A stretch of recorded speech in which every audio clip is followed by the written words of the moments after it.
Hey guys, Bruce Kittle here, Hidden Pearls Podcast. I'm sitting with my son, Niner tight end, and all of the good stuff. George Kittle, it's really fun to be back on the show. They've kind of ousted me the last 2 weeks. Not really, I've been doing stuff. The fans asked for it. The fans asked for it, but I've been having fun, so it's all been really good. So anyway, George, welcome.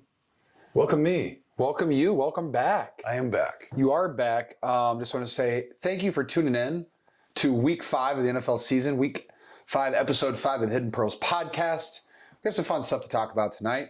Football, what Bruce has been up to, some good questions. We're going to have a good time. It's some father-son bonding. Emma didn't want to be a participant today. She wanted us to enjoy ourselves. So here we are.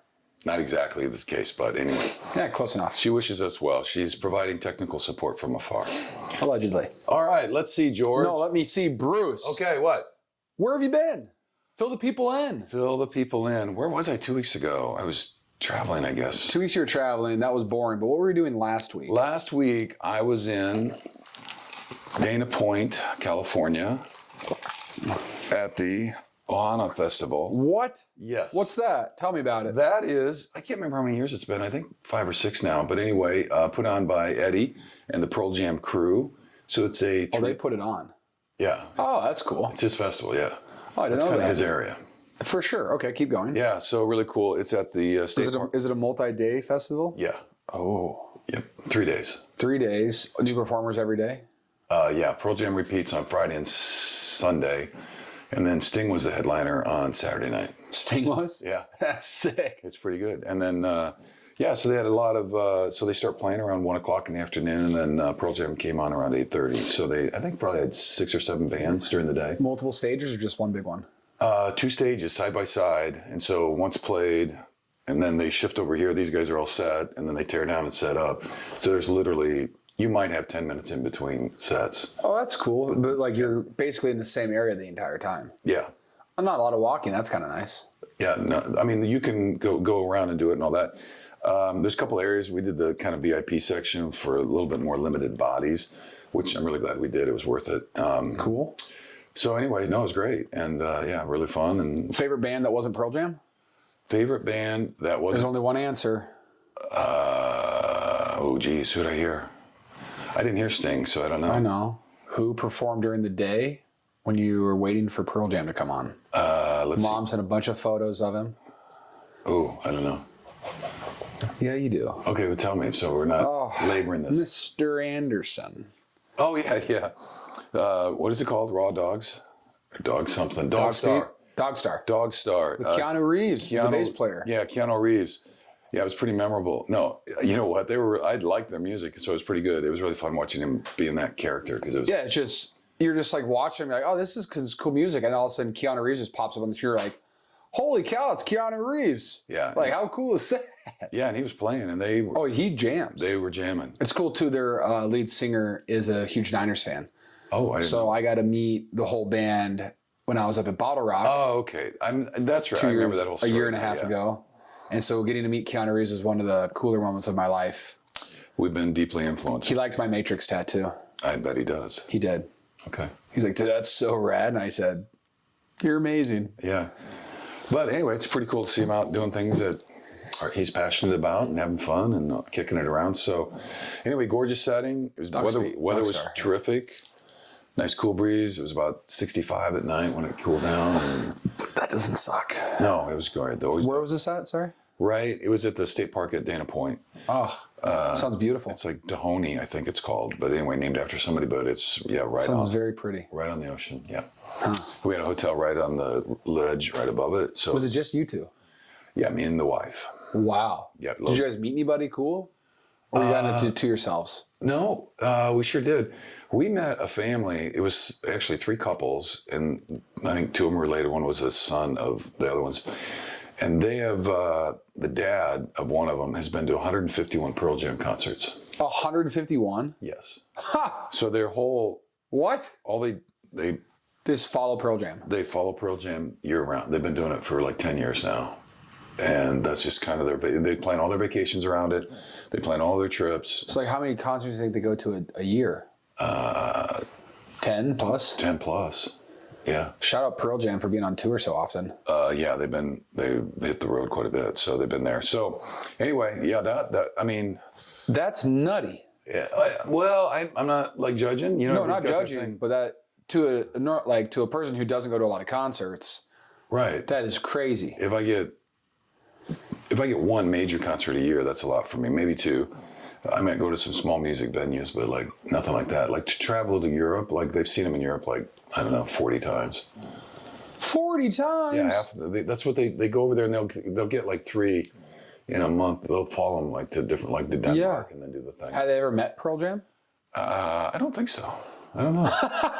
They didn't tell that story. I think they need to meet them, please. Yeah. So anyway, so there's a group. I think there's 8 total that typically travel together, and they all have over 100. Yeah, it's crazy. So that's really impressive. Anyway, it's good for like, you guys. Yeah, those folks that used to follow. I wonder what the most concerts attended like ever is, like of one band. For someone, I don't know. That's got to be up there. Yeah, if someone has the answer to that, let us know. But anyway, yeah. Well, here's the lineup, George. See. Oh, the lineup. Okay, we got Pearl Jam, Sting, Devo, Turnpike Troubadours. Yeah. Alanis Morissette. That's cool. That was. Maren Morris, Black Pumas. Yeah. Idols, Crowded House. Jenny Lewis, The Breeders, Peter Cat Recording Company and Co. Dogstar. Followed by Cat Power. These are kind of cool. Excuse me. That was dramatic. Goldie Boudelier, Bad Nerves, Pillow Queens, Very Nice Person, John Cruz, Bruce Kittle, Makua Rothman. All right, yeah, whatever. Anyway, okay. Whoops. So anyway, enough of that. But anyway, it's super fun. Love Pearl Jam. The concert did not disappoint. They really went after it. It was really fun. Great setting, and love the ocean. And so, pretty much a happy place. Yeah. And a little bit of fun. Tequila? Yeah. Or you have to whisper it. I know. This is a 21 and older podcast. We've established that. They had all kinds of booze and food everywhere. There was only one tequila outlet, and that was Casamigos was there. Well, that's helpful at least. No, it was the Rocks.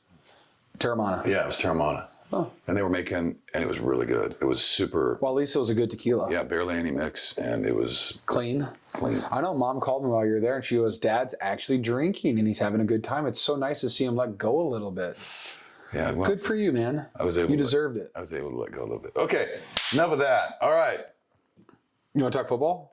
Yeah, unless there's something else. Like I know you're pretty involved right now. You don't have a lot of extra. There's not a lot of stuff going on in my life except for football. Except for Niner football. Yeah. Well, I have my family. My dad, after last week's game against the Patriots, didn't go home. He's still here. It's just been me, Claire, Deanie, and Bruce hanging out at the house. It's been fantastic. It actually has been. I love seeing my dad because I feel like I haven't really seen you since week 1. A little bit week 2, but like away games are tough. We let see each other for like an hour total. Yeah. But so it's been wonderful. Bruce set up have a new sauna, which we're really excited about. A nice little infrared sauna from Clear Light. We're pumped about that. It finally got in. Putting the ice tub right next to it. Yep. It's going to be really fun, right by the pool. So we're excited about that. All the recovery that's going to happen. Honestly, Bruce is probably going to put the most hours into that thing. I'm going right from here into the sauna, so it'll be great. What a stud. Let's see. Besides that, no, there's not a lot going on.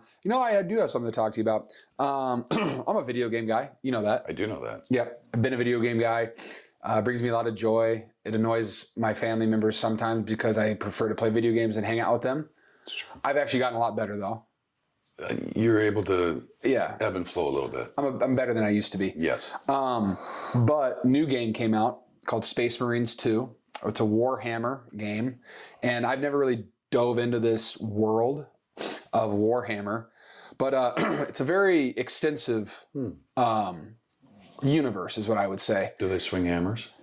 There is a hammer that you can use, and it has like an electric charge to it. Big sledge. Oh, it's so sick. Cool. I had so much fun. But anyway, so I'm playing this game, and then my tight end, Eric Saubert, new this year. Also, we downloaded together, and so we just finished the campaign, and I had an absolutely wonderful time. It was incredible. It was like a mixture of Gears of War meets Doom, which was really fun. And the campaign brought me back to like playing Halo 3 for the first time. Right. Like great cutscenes, great plot, storyline, character development, insane visuals. The scenery was insane. Enemies really fun, not too repetitive. Gears of War. Yeah, very fun. That's one I even cut my teeth on that. Yes, you did. Yeah, that was. But it was really fun, and what was really surprising was like most of the campaign missions were like, I don't know, call them an hour-ish, depending like if you died or not. And then the last mission was like 2 hours long. Oh, wow. Yeah, it was. And Claire did not know that. And I thought I was only going to play for about an hour. But we finished it, and she let me. It was okay. But overall, it was a wonderful game, and I highly suggest to anybody out there who hasn't played it yet and likes campaign games to give it a shot. But it does have a whole online thing that I haven't even tried yet, but I can't wait to dive right back in. Get back after it. Yeah, it was so much fun. Up to 3-player campaign mode. Come on. I can't wait. And then, speaking of Halo, what about did the Master Chief have some kind of anniversary or something? Oh, yeah, 17 years. 17 years. Yeah. Pretty impressive, right? 2007. That was when I got my first Xbox 360 Halo 3 limited edition. We walked out of the Coral Ridge Mall. I remember. We had it reserved from GameStop. Yep. I had not been happier. And you know what else we got that day? Your mom about killed me. And no, but you got me the Xbox. You got me the legendary version Xbox, which came with the helmet. With the helmet, right? With the helmet, which I still have. It's in my shoe closet. Yeah. But besides that, what else did we get that day? Do you remember? Oh, you got a new plasma TV. Oh, right. You did, the 42-inch, which literally was in use by us until like 3 years ago. That's true. That thing survived for like 15 years. Yeah. It was pretty incredible. We got our dough out of that one. That we did. It was like, what? It was like a 42-inch? I still remember that Xbox, though. It was the green one? Yeah, the green one. Green and orange. Yeah. So sick. It was really cool. Oh my gosh. It came with the wireless headpiece. I thought it was so cool. But then when you think about it, all the headgear that people wear now when they play video games are like the over-the-ear headphones. So you can like hear surround sound and all that stuff. So like the little single earpiece so you could talk to your friends actually was a horrible idea. Yeah. Because there was zero surround sound. You had no idea where your enemies were coming from. And then the battery lasted maybe like an hour and a half to 2 hours. Right. Horrible. But and then I realized what gaming headphones were and stuff. But I mean, Halo 3 came out, I was like 13, maybe 14. Thank you for letting me kill aliens and save humanity at a young age. Thank goodness you were able to. Oh, goodness. Preserve the world. So anyway, so shout out to Master Chief. He's been very formative in our family. Just a little bit. Just a little bit, yeah. So it's pretty cool. Yeah, he's the man. Okay, so, all right, now. All right. I think, are we talking football? Yeah, let's go. Oh, dear. I thought we were talking about Master Chief the whole night. We can. Nah, it's okay. Football. Let's rewind it. You know what? Let's finish Master Chief. Ooh. This week, you and I were talking. Yes, we were. And we said something about, we were talking about the attributes that the Master Chief had carried. And you summarized it in a way that I thought was pretty cool. Do you remember what you said? Someone who got the job done no matter the circumstances, how he was feeling, or what was in his way, something like that. Something like that, yeah. Which I thought was pretty good, but we dabble with mindset here a little bit. That we do. And I just, as a character though, the Master Chief there's so much there. And he's a 7 foot tall, super massive and all that, and has a cool suit. That he does. But he's been, the storyline, he's been put in all these different situations that are really tough, and he's been screwed over by the system, and some guys have bailed on him and all that shit. But, consistently kind of loyal, badass, shows up, and never walks away from a challenge. Oh God, no. Never backs down. Anyway, I just thought that was, just as a thing, and I know it's a character, but at the same time, kind of, the way he lived it out in the storylines and even all the books. God, how many books, Halo books, have we read? I've read almost every single one. There's a whole ton of them. And now I haven't read one in probably over 5 or 6 years. Yeah, but there were all these little sketchy novels, and I was trying to read them in a way that I thought there was Eric Nyland, I think, was one of the main authors. Yeah, but they really don't go. There's no order to them. Hardly. It's tough because there's 4 different authors that work on it, and they're all incredibly different. Now, if you get one author, sometimes they're close. They'll kind of follow each other. But anyway, but I just thought that was pretty, I thought that was really good. And so just, good.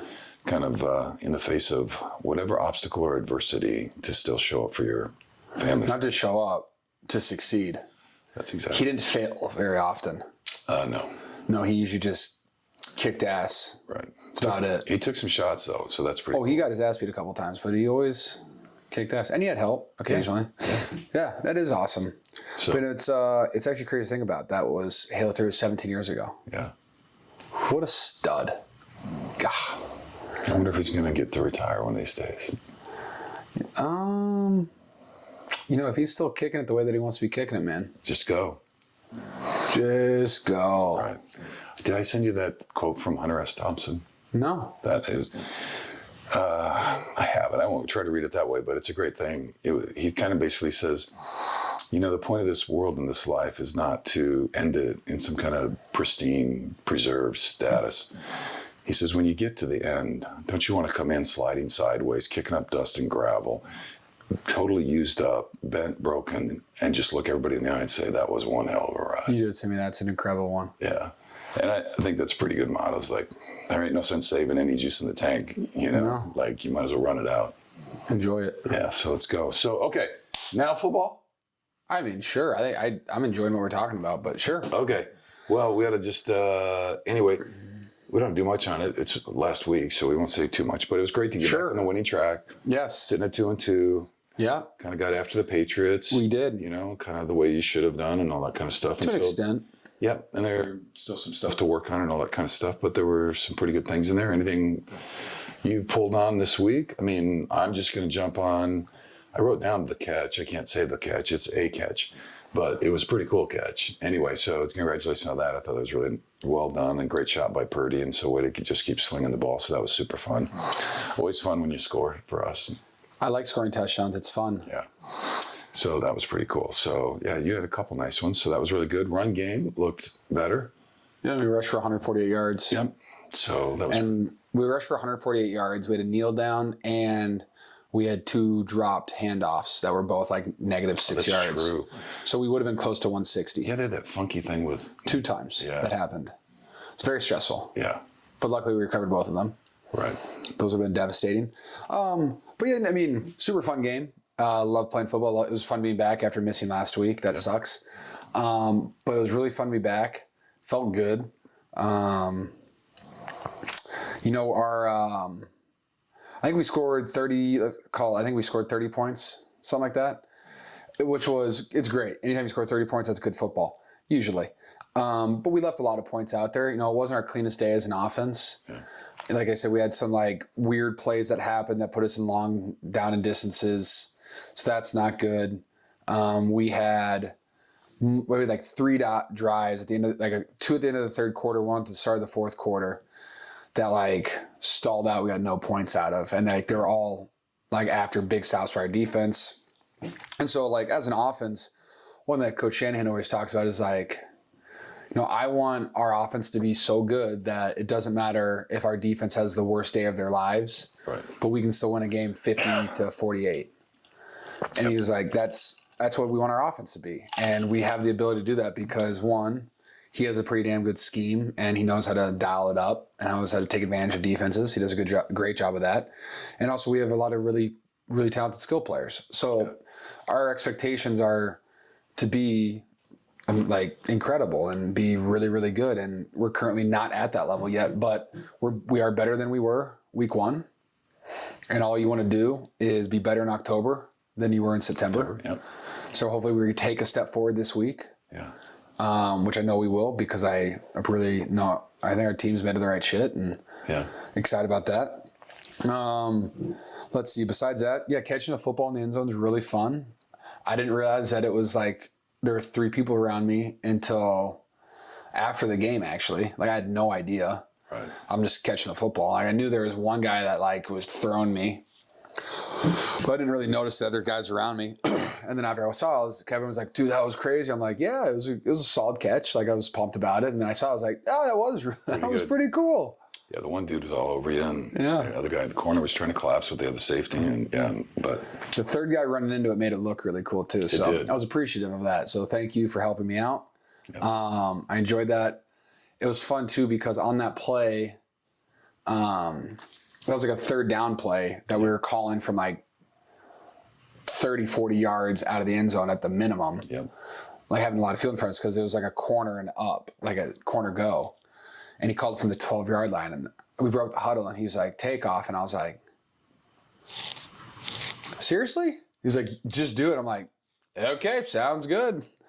And it worked. And I was like, great play call, Kyle. I love it. Because the route concept normally is out in the middle of the field. Yeah, it's out in the middle of the field, so you have tons of space. And so when you would run it, you'd be at what depth for a catch?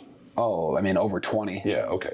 So it's calling from the 12. It kind of cuts off the up part. It's totally corner. Yeah, totally corner. But, and then the funny thing too is like versus a cover zero, like Debo's on like a one-step slant. So I just hit him over the middle. There should be no one on him. There was no one on him. Yeah.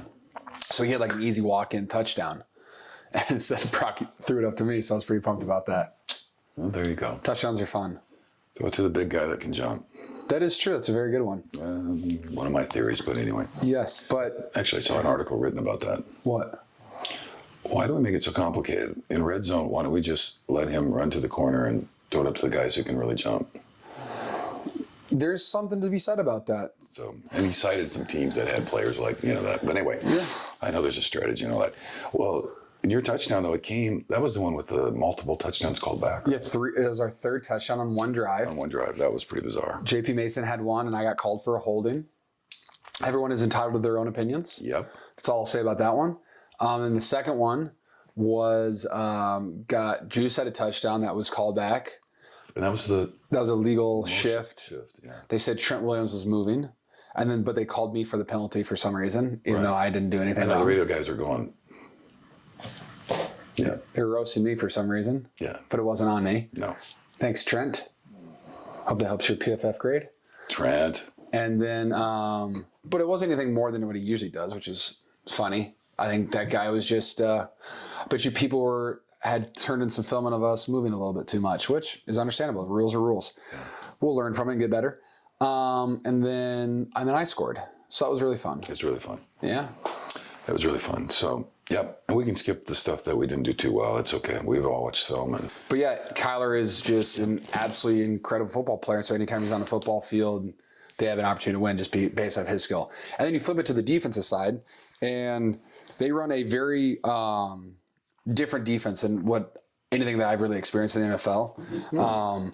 They play with three safeties, right? And they'll be 4 or 5 down linemen, but they play with like 3 safeties and 2 corners. So at any time, it'll look like they have 5 DBs across the back. Right. And then they rotate them in certain ways, like 2 might come down and then they're playing cover 3, or 1 might come down, they're playing cover 4 within the corners, or like they have some plays where Buddha looks like he's about to blitz and he sprints out and he's playing cover 2 corner. Yeah. Like they rotate and move, which makes coverages really well. And it makes targeting in the run game very difficult because at the snap you'll have like 4 DBs, 3 DBs across the top with only 1 linebacker in the box. So the center's like, okay, hey, we're going to target the backer. Well, then at the last second he pushes away and the safety comes down and Buddha is running full speed through the B gap unaccounted for and just smokes your running back in the back. So explain to people, tell them what targeting is. So every run play, there's like a Mike declared play, a Will declared play, a Sam like whatever. And it's like this play, the center is, okay, hey, we're going to this player. And so when he calls out, hey, we are singling to Fred 54, it means him and the front side guard. So if it's going to the right guard are going to take the defensive lineman that's in front of them and they're going to double team him up to the Mike linebacker. Yeah. And that means like the next combination block, whether it's between the guard and the tackle or the tackle and the tight end, they're going to go to the next backer or safety or whoever's in the box.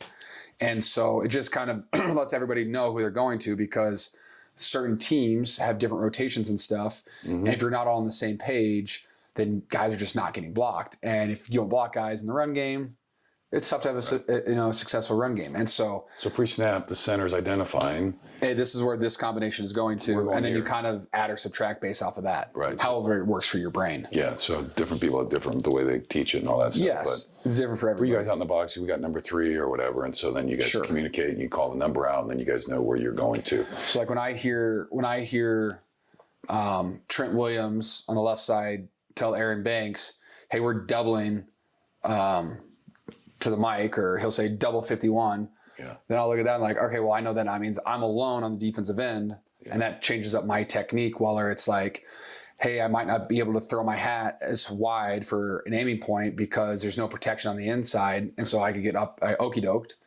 And so it might change my technique. It might change my targeting of it. Or if I hear Trent say, hey, triple, hey, I know I have help on the inside. That means he's working with me. That I can be way more aggressive on the outside, knowing that I have help on the inside. And that gets the stretch of the defensive ends and the outside linebackers. I've had games where they're like, hey, you're not going to get any triples. That was kind of last week versus the Patriots.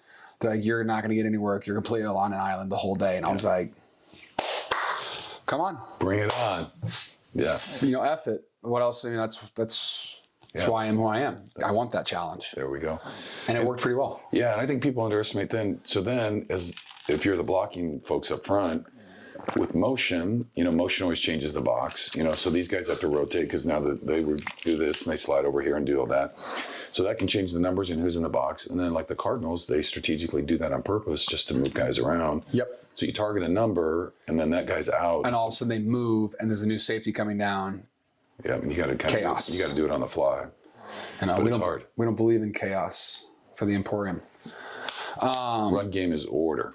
It is order. But okay, we talk about that. But then I didn't even get a chance to talk about it. But we're going up against who I think is the best safety in the NFL, Buddha. I think we're the same draft class. I think we're both 17. Yeah. Both been the same team for our entire career. So we played each other a ton of times. But I just have like the utmost respect for his game because there's not a single player on the football field who plays to the effort that he plays at. I've just never, and speed. Yeah. Because it's like every single play, he hits what seems like 20 miles an hour without slowing down. Yeah. While changing direction, without slowing down, and then making a tackle. And like I've seen him, I remember we had a game where we're like, you know what? We're not gonna game plan for him. We're just gonna do what we do and focus on us. And he had 19 tackles and a forced fumble, and they won the game. And we were just all like, yeah, we're never gonna do that again.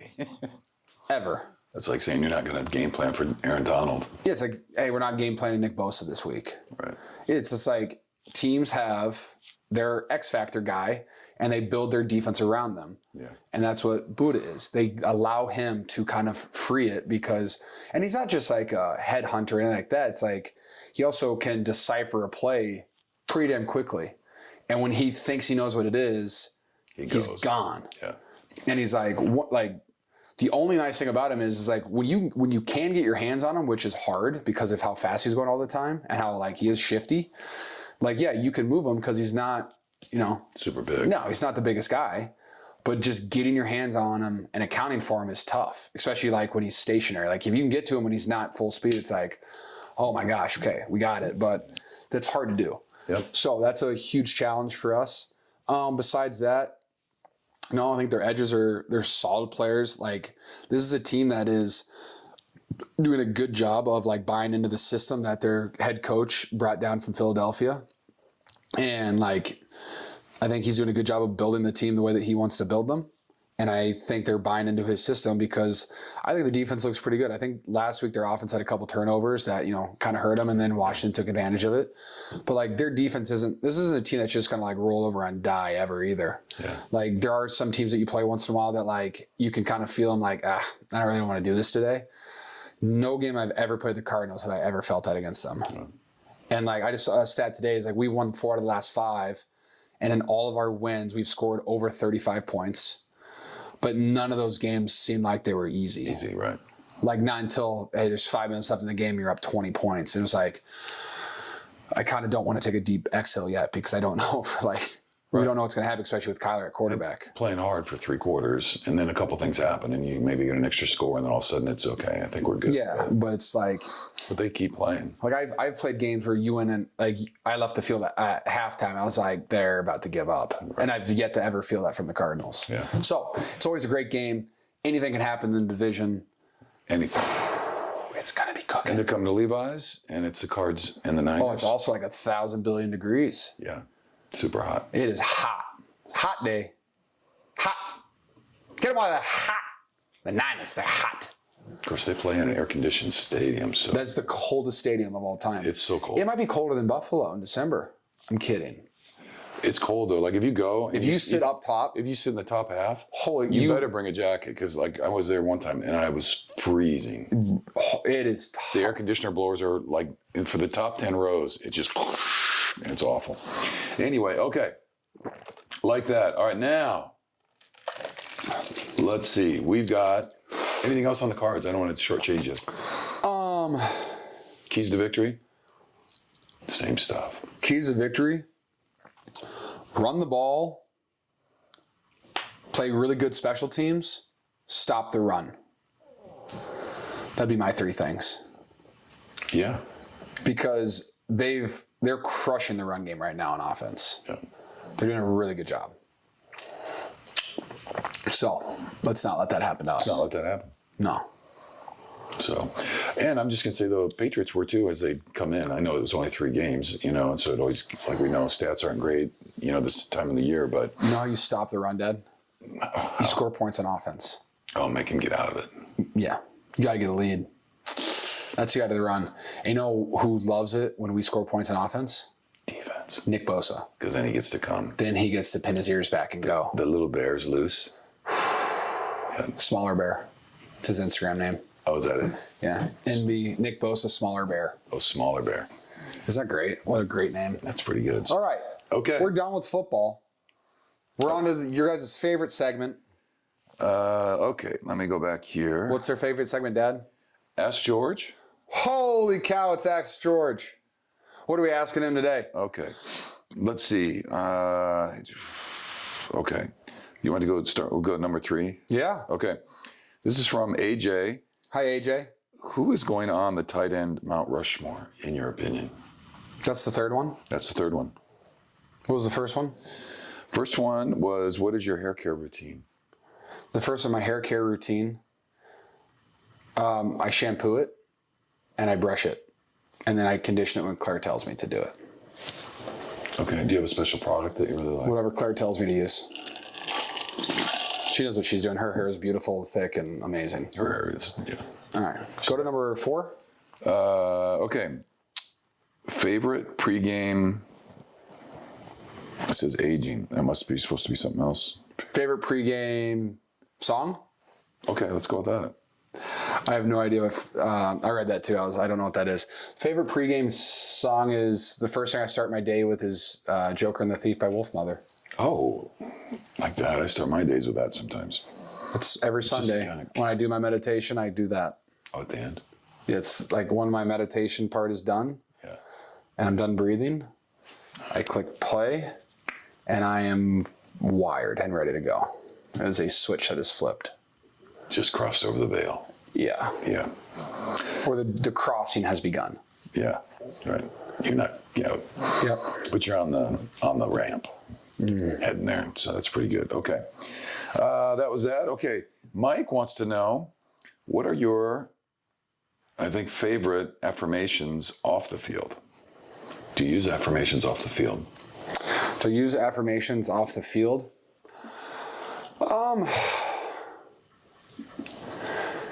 Kind of, I wouldn't say, not like the way I use them on the field. Like I don't, like breathe in confidence, exhale doubt. Right. Like, have I used that for a non-on the field thing? Sure. Yeah. But I don't really do too much outside of that because, one, my in-season life is so football that I don't really do a lot else. Well, what about, let's think you got games, you got practice, you got training, and then you got all the stuff that goes on in the building. Yep. So do you have a mindset approach with affirmations like when you roll in there and before you walk in the building, I mean, you have a mindset you have a switch to flip when you walk in the door probably for that? You know what? I would say the switch is flipped when I walk out of my bedroom door and my wife tells me to kick ass today. Get your mind right. Get your mind right. It's Rams week. Yeah. It's Cards week. Whatever week it is. and I'm pretty set from there, and I'm pretty good. For me, what's really easy is when I park my car and in the parking lot, and I look up and I'm walking into Levi Stadium. You don't really have to do much to get me going. I know. That is, I work at probably the coolest office building of all time. Yep.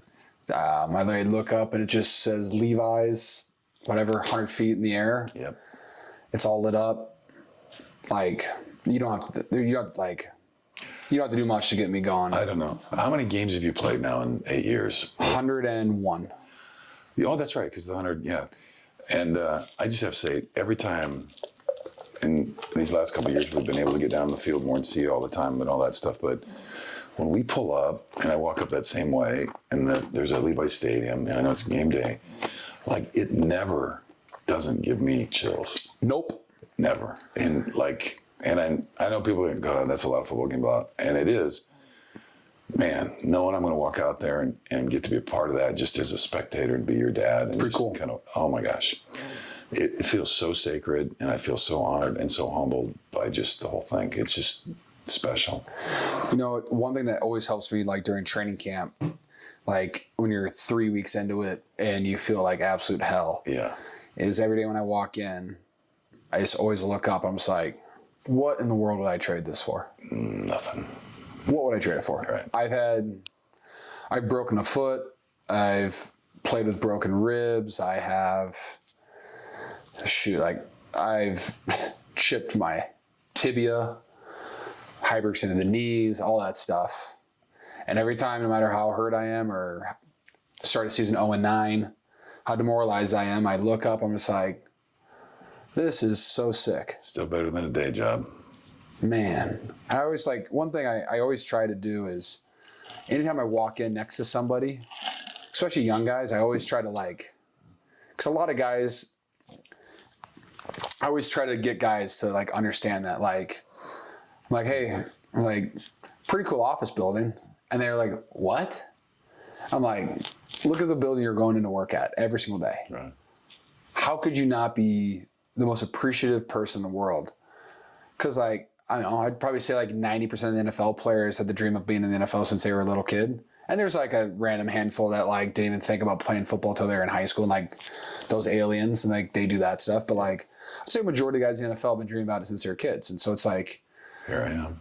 And it's what's cool too is our facility is our stadium. So every day I get to go into the stadium. And not everywhere's like that. I know Charlie Warner's down in Atlanta, and they're an hour outside of Atlanta, hour and a half outside of Atlanta. Practice facility. Practice. But when we go to work, we're going to work where we go to war. Which is pretty cool. And that's a very special thing. And I think that's really cool. So I always try to get guys to look at that because, I don't know, the older I get, and now and I say that the older I get, the more years that I play, I feel like I'm the Simpsons meme, old man yells at clouds sometimes. I feel like that. And guys get immersed with problems that aren't in the facility. They have, whether it's an off the field thing, a distraction, staring at their phone, stuff like that. There's some really cool things if you just look up once in a while. Exactly. Just look up once in a while. The sky's always there and all the cloud people are talking to us and we never see them. So, Great question, man. Well, no, good. Oh, I'll shake your hand. Yeah, okay. I want to shake your hand. But, though it transfers, even if you're not in your dream job, there's a lot about life that is really good. And just there is. Being able to take a breath and have your health. And I'm just going to kick back to this week. We had the chance to go with you and some of the Niners over to the Stanford Children's Hospital. You're taking my hidden pearl. Well, you can still use it. Gosh. I'm just saying, and I had a chance to kind of chat with most of the kids that had parents and try to talk to them. And man, that is just a brutal, to have your child in a situation where they're dealing with some kind of life-threatening disease like that. That you can't really do anything about. You can't, and you got to trust doctors, and you see your kids suffering and all that. So anyway, I'm just, life can be really difficult and a lot of challenges, but let's appreciate the things that we do have. So anyway, another question. Okay. Tony wants to know, how do you find motivation to keep working so hard on the days you don't feel good? How do I find motivation? It's not hard for me to find motivation. I live my dream job. My wife loves me. I wake up every day next to her. I don't have anything to complain about. I've always said whether I'm hurt, whether I'm healthy, whether I had a game where I had 0 catches, drop a pass, play horrible, I wake up the next day, I'm breathing, my family's doing good, my wife loves me, and I play football. Like, I don't need anything to get motivated. And like, for me too, it's like, I don't care what time of the year it is, what week that we're in, no matter if I'm in a ton of pain or if I'm having a slow start, it's like, well, this train is going to go for the next 24 weeks, whatever it is. And I'm either going to attack it every single day and empty the tank and be my best self, whether mentally and physically, or I'm going to shortchange myself. Like, that just doesn't make sense to me. Right. And let me ask you this. I think watching you and just being around players and doing all that, it seems less about motivation. Like, if we wait to be motivated, you missed it. I mean, I have some goals. I know my short-term action steps to get to my goals. And I've got a list of kind of characteristics and values about how I want to show up for myself, my family, and my team. And so, like, when I roll out of bed and if I'm hurt and not feeling good and whatever, like, none of that other motivation shit matters. It's like, this is who I am. This is how I'm going to live life. This is how I'm going to show up. Yep. And I'm just bringing it. And, really, the successful people it's not about feeling like, if you wait to feel good and feel super inspired and all motivated, you're going to miss your window. You're not going to get off the couch. No. I mean, that's what they talk about that in like writing or drawing or painting or whatever. Like, if you wait to get motivated by your muse, it's not about that. You sit down at the typewriter every freaking day for 4 hours and you just write. Just do it. You just do it. You got to show up even when you don't feel like it and you don't feel good. So, like, I mean, like, a reason that like guys are successful in the NFL too is that they show up every single day as who like you drafted or who you paid them to be. That's what they're. And it's like, that's what being a professional is. Yeah, it's like you show up and you do your job, and my job is to show up as me, George, and that is, I like to enjoy myself. I'm a captain. I am the starting tight end. Yeah. I'm an all-pro player. Like, I show up every single day with the person that I'm trying to be, and I'm trying to make that person better. Right. And I'm trying to bring my teammates along. Like, yeah, like I've had bad days, and it's just like, I don't get to have a bad day today. No, it's just like this. Just go, and I agree with that. It's just like, I would say like a motive. Like, there's times, and like, yeah, again, like I don't really need to find motivation. I would say that like maybe some guys need to find motivation in the off season to train, which I get. Like, oh yeah, hey, let's go to Cabo for 10 days. Yeah, it's like, and I get that. That's true, but it's like, I have this deep nagging, digging thing of anxiety scratching my neck all the time, year round, all the time. Yeah. And it's just like, if you don't work out today, someone else is going to get better than you. Right. And I refuse to let that happen. And as long as I'm going and I can function, I'll do everything in my power to do more than the next person. I'm just going to throw in a bit for recovery. Rest is also moving toward your goals. Oh, for sure. So I take advantage of my sleep. I have alarms that tell me when to go to bed. Yeah. I do a very good job of relaxing. Like, I do my work. I'm not out there for like 6 to 8 hours. Right. I don't do that. Very intentional, very compartmentalized. Yep. I do what I need to do. And sometimes I do a little bit too much, but like, I'm never on like my football field at home for like 4 hours. Like, that's dumb. Don't do that. Do what you need to do it at a very high level, and then recover your ass off, and then get off your feet if you can. And so the next day when you go back to do it again, you can do it as close to 100% as you possibly can do. Right. And just remember, if you wake up one day and you don't feel good and you don't feel like doing what you're supposed to be doing, and then you remember, it's all a choice. Oh. We're back to that. Why?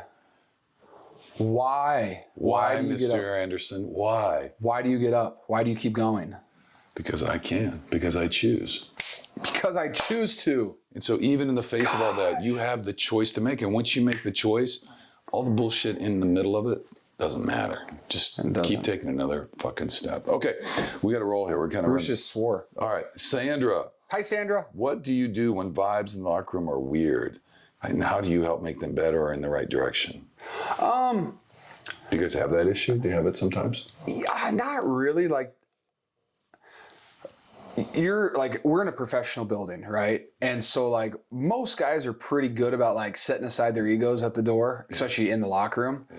And I've only been in like my rookie year And then 2020 were like the only 2 locker rooms that I was ever like, this is kind of a weird vibe. And 2017 was because I was a rookie. I didn't know any better. So Hidden Pearls this week. For me, the 49ers on Tuesday, we do community service events. Yep. And I was able to go to a local children's hospital and visit with these kids. And there's about 15, 16 of us Niners. And then Claire goes, which is awesome because I love hanging out with her. And my dad, Bruce, went. And we split into like 2 teams. And we basically just go to different rooms on different floors. And it's just such a cool thing because we get to bring along these big wagons full of presents, backpacks, 49ers memorabilia, blankets, Legos, toys, autographed footballs, whole shebang. And you get to go into these rooms that are like with these kids and their parents or their siblings.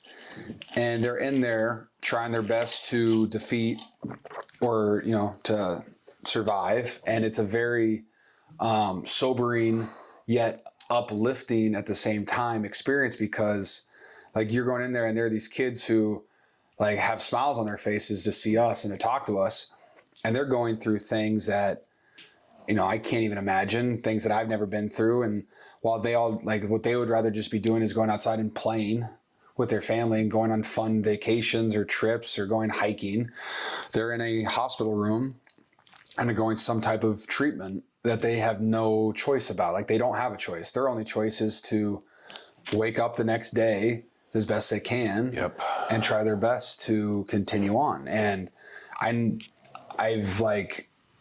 been around Children's Hospital a lot because of the University of Iowa and what they do at the Children's Hospital there and the Wave and how cool that is. And I got to volunteer there all throughout college. And every time I go back to Iowa, me and Claire always visit some people when we're there. And I absolutely love everything about it. And so I always try my best to do Children's Hospital visits because it brings a smile to my face just to see these kids in there who are playing video games, drawing, doing their homework. And then like they see us and they just like light up. And it's just like the fact that I can bring a smile to this kid's face in a time of, and like, some of them are in great moods sometimes, but it's just like, you just like, a time where they would rather not be there and be somewhere else doing something fun. And it really makes me realize it's like I play football for a living and I get to do what I love every single day. And so it's just like, wow. And it makes you really present in the moment.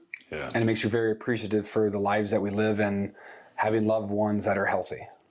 So yes, my hidden pearl is the fact that the children's hospitals and the good that they do and the joy that they try to bring to people despite very difficult circumstances. Boom. Exactly. And I guess just when you talk about not feeling like you want to do it, when you're in that situation, like, shit. And again, I kind of swing in and chat with the parents a little bit. It's like they don't have any choice and they're going to be there. And actually, it was just really weird. Last week, I got contacted by a mom.